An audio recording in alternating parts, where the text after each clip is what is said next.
ناظرین گرامی السلام علیکم ورحمۃ اللہ وبرکاتہ۔ سیدھی بات کے تازہ ترین آج کی بات خاص بات میں آپ لوگوں کا استقبال ہے۔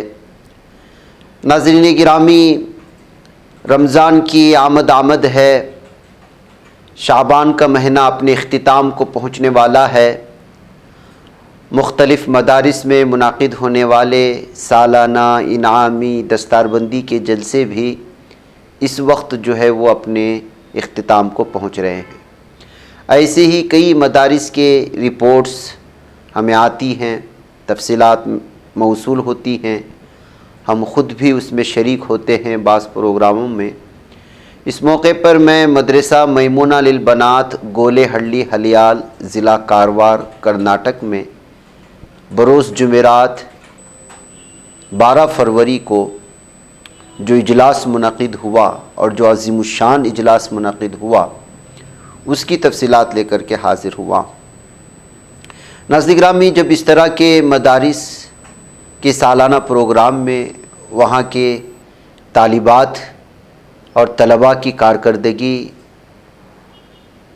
سالہ سال جب وہ پڑھ کر کے وہاں سے فارغ ہوتے ہیں تو ان کے تاثرات اور ان کی روداد تعلیم اور وہاں کے گزارے ہوئے لمحات اور پیش آنے والی مشکلیں اور بڑی مشکل سے جد و جہد کرتے ہوئے تمام مسائل سے نبرد آزما ہو کر کے جب ان کے سروں پر عالمیت کا یا تکمیل حفظ قرآن کا سر پر تاج سجایا جاتا ہے تو ان کی خوشیاں قابل دید ہوتی ہیں، قابل حسرت ہوتی ہیں اور دوسروں کے لیے قابل تقلید بھی۔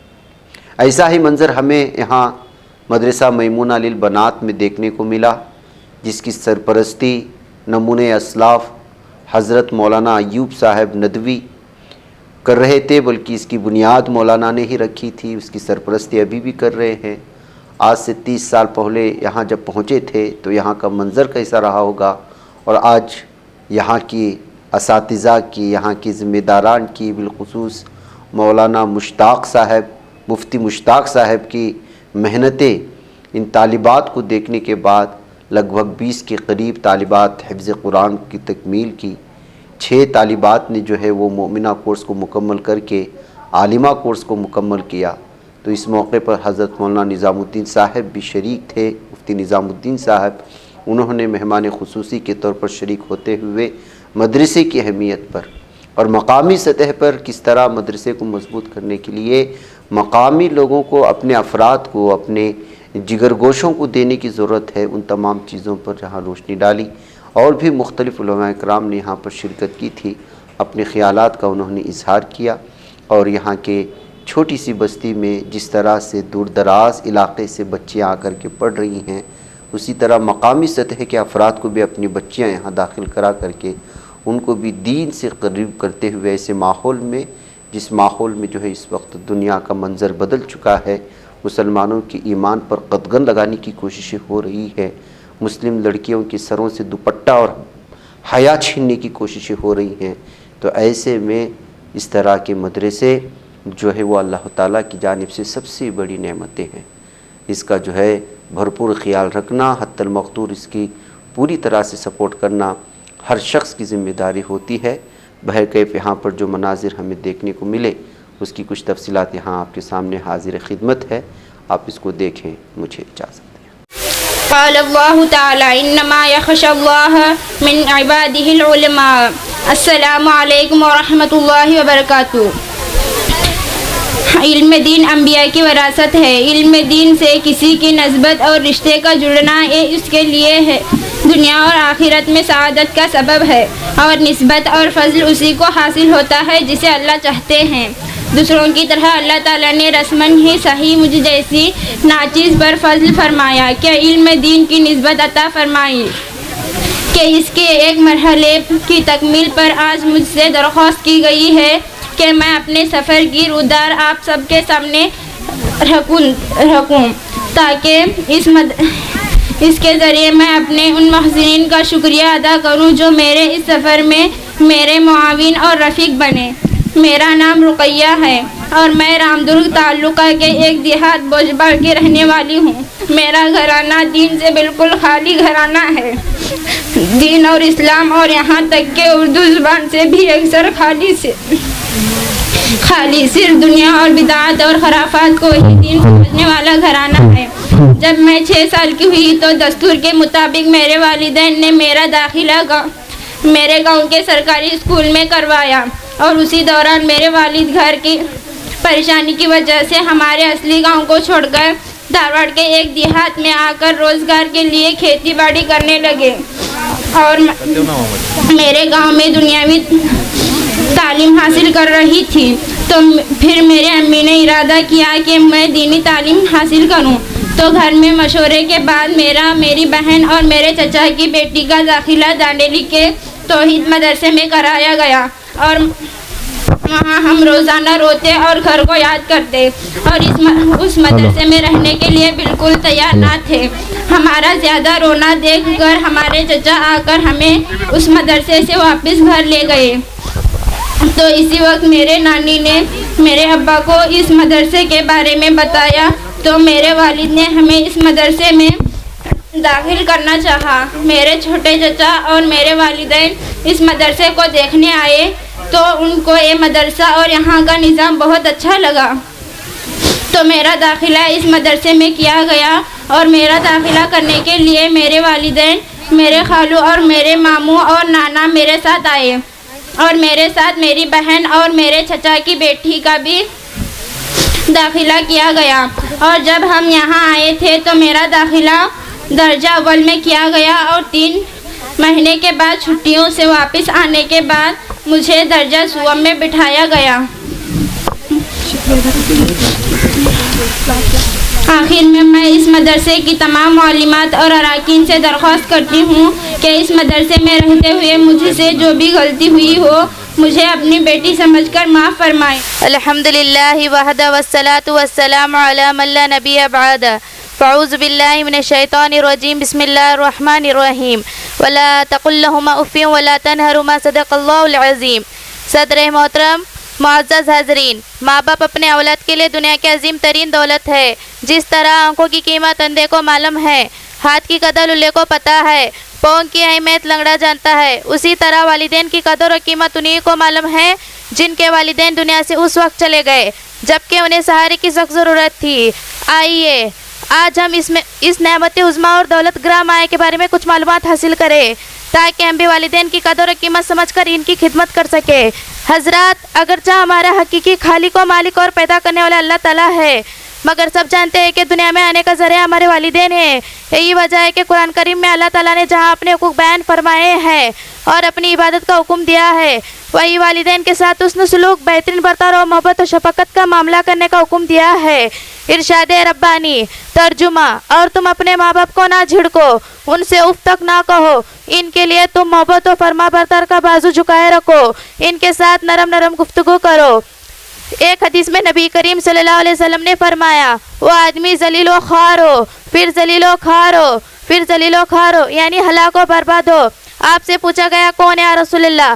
آپ نے فرمایا، وہ شخص جو ماں باپ یا ان میں سے کسی ایک کو بڑھاپے کی حالت میں پائے، پھر ان کی خدمت کر کے خود کو جنت کا مستحق نہ بنا لے۔ خواتین و حضرات، بخاری شریف میں ہے کہ آپ صلی اللہ علیہ وسلم سے پوچھا، یا رسول اللہ، من احق بحسن صحابتی؟ قال امک، قال ثم من، قال ثم امک، قال ثم من، قال ثم امک، قال ثم من، قال ثم امک، قال ثم من، قال ثم ابوک، یعنی میرے حسن سلوک کا سب سے زیادہ مستحق کون ہے؟ آپ صلی اللہ علیہ وسلم نے فرمایا، تمہاری ماں۔ اس نے پوچھا، پھر کون؟ آپ صلی اللہ علیہ وسلم نے فرمایا، تمہاری ماں۔ اس نے پوچھا، پھر کون؟ آپ صلی اللہ علیہ وسلم نے فرمایا، تمہاری ماں۔ اس نے پوچھا، پھر کون؟ آپ صلی اللہ علیہ وسلم نے فرمایا، تمہارا باپ۔ ایک حدیث میں فرمایا، باپ جنت کے دروازوں میں سے بہترین دروازہ ہے، تم چاہو تو باپ کی نافرمانی کر کے اسے ضائع کر دو یا اس کا دل خوش کر کے اس کی حفاظت کرو۔ ترمذی شریف، آپ صلی اللہ علیہ وسلم نے فرمایا، جنت تمہارے ماؤں کے قدموں کے نیچے ہے۔ دوستوں، بڑے خوش قسمت ہے وہ لوگ جو اپنے والدین کی خدمت کر کے اپنی دنیا و آخرت کو پرسکون بنا رہے ہیں، اور بڑے بد نصیب ہے وہ لوگ جو ان کی نافرمانی کر کے اپنی دنیا و آخرت کو جہنم بنا رہے ہیں۔ یاد رکھے، جو لوگ ماں باپ کو ستاتے ہیں وہ بھی ایک دن ستایا جائے گا، ماں باپ کو ستانا ایسا گناہ ہے جس کا عذاب دنیا میں بہت جلد ملتا ہے اور آخرت کا عذاب الگ ہے. ہم سب کو اللہ تعالیٰ ہم سب کو حفاظت فرما اور نیک عمل کرنے کی توفیق عطا فرما. السلام علینا الی البلاغ. برکاتہ. نحمده ونصلي على رسول الكريم اما بعد فقد قال الله تعالى اعوذ بالله من الشيطان الرجيم بسم الله الرحمن الرحيم والذين هم على صلاتهم يحافظون. صدق اللہ العظیم. مہمانان عزیز وقار معزز حاضرین، محترم بزرگوں، میں آپ حضرات کے سامنے نماز کی متعلق چند حدیث شریفہ کا ترجمہ پیش کرنا چاہتی ہوں، جن کی روشنی میں ہمیں نماز کی اہمیت معلوم ہوگی اور ہم دل سے اس پر عمل کر سکیں گے. حضرت صلی اللہ علیہ وسلم نے ارشاد فرمایا کہ اللہ تعالیٰ نے میری امت پر سب چیزوں سے پہلے نماز فرض کی ہے اور قیامت میں سب سے پہلا نماز ہی کا حساب ہوگا. نماز کے بارے میں اللہ سے ڈرو. نماز کے بارے میں اللہ سے ڈرو. آدمی اور شرک کے درمیان نماز کا فرق ہے. اسلام کی علامت نماز ہے. حق تعالیٰ شانہ نے کوئی چیز نماز اور ایمان سے افضل فرض نہیں کی. نماز دین کا ستون ہے. نماز شیطان کا منہ کالا کرتی ہے. نماز مومن کا نور ہے. نماز افضل جہاد ہے. جب آدمی نماز میں ہوتا ہے تو اللہ تعالیٰ اسی طرف پوری توجہ فرماتے ہیں اور وہ جب نماز سے ہٹ جاتا ہے تو وہ بھی توجہ ہٹا لیتے ہیں. جب آسمان سے کوئی آفت اترتی ہے تو مسجد والوں سے ہٹا لی جاتی ہے. اگر نمازی کسی وجہ سے جہنم میں چلا گیا تو آگ اس کی سجدے کی جگہ کو نہیں چھو سکے گی، کیونکہ اللہ تعالیٰ نے سجدے کی جگہ کو آگ پر حرام کر دیا ہے. جنت کی کنجیاں نماز ہے. نماز کا مرتبہ دین میں ایسا ہے جیسے سر کا درجہ بدن میں. نماز دل کا نور ہے. جو اپنے دل کو نورانی بنانا چاہے وہ بنا لے. خواتین اسلام، آپ صلی اللہ علیہ وسلم نے فرمایا کہ اللہ تعالیٰ نے میری امت پر سب چیزوں مسلمان جب تک پانچوں نماز کا اہتمام کرتا رہتا ہے شیطان اس سے ڈرتا رہتا ہے. جب وہ نماز میں کوتاہی کرنے لگتا ہے تو شیطان کو اس پر جرأت پیدا ہوتی ہے اور اس کے بھگانے کی کوشش کرنے لگتا ہے. جب آدمی نماز کے لیے کھڑا ہوتا ہے تو رحمت الہی اسی طرف متوجہ ہوتی ہے. جو شخص صبح کی نماز کو جاتا ہے اس کے ہاتھ میں ایمان کا جھنڈا ہوتا ہے اور جو بازار کو جاتا ہے اس کے ہاتھ میں شیطان کا جھنڈا ہوتا ہے. محترم سامعین، ان حدیث شریفہ کے بعد آخر میں ایک بہت بڑے عالم حافظ ابن قیم جوزی رحمۃ اللہ علیہ کی بات سناتی چلوں. وہ اپنے کتاب زاد المعاد میں لکھتے ہیں کہ نماز روزی کو کھینچنے والی ہے، صحت کی محافظ ہے، بیماریوں کو دور کرنے والی ہے، دل کو تقویت پہنچاتی ہے، چہرے کو خوبصورت اور منور بنانے والی ہے، جان کو فرحت پہنچاتی ہے، اعضاء میں نشاط و چستی پیدا کرتی ہے، کاہلی و سستی کو دور کرتی ہے، شرح صدر کا سبب ہے، روح کی غذا ہے، دل کو منور کرتی ہے، اللہ کے انعام کی محافظ ہے، عذاب الہی سے حفاظت کا سبب ہے، شیطان کو دور کرتی ہے اور رحمان سے قریب کرتی ہے. اللہ تعالیٰ سے دعا ہے کہ وہ ہم سب کو نماز کا خوب اہتمام کرنے کی توفیق عطا فرمائے. آمین والسلام. الحمدللہ رب العالمین والصلاة والسلام علی اشرف الانبیاء والمرسلین سیدنا محمد وعلی آلہ وصحبہ اجمعین. اما بعد، قال رسول اللہ صلی اللہ علیہ وسلم: فضل العالم علی العابد کفضل اللہ علی خلقہ. السلام علیکم ورحمۃ اللہ وبرکاتہ. خواتین و حضرات، دنیا میں پائے جانے والے سارے علوم و فنون میں سب سے اعلیٰ اور اونچا مقام علم دین کا ہے اور اس انسان کو سب سے زیادہ فضیلت حاصل ہے جو شخص اس علم دین کو حاصل کر لے اور علم دین کی کسی کی دعاؤں اور کسی نیکی کی بنیاد پر جب اللہ قبول فرماتے ہیں تو بندے کو حاصل ہوتا ہے. ہم ساتھیوں کے ساتھ مجھے کمزور عاجز کو بھی آج علم کے ایک مرحلے کی تکمیل پر مبارکبادی دی جا رہی ہے اور اس کے لیے مجھ سے میرے اساتذہ نے میرے اس 6 سالہ تعلیمی سفر کی تفصیل کو بیان کرنے کی درخواست کی ہے تاکہ میرے ساتھیوں کے لیے میری اس رداد میں کوئی سبق ہو.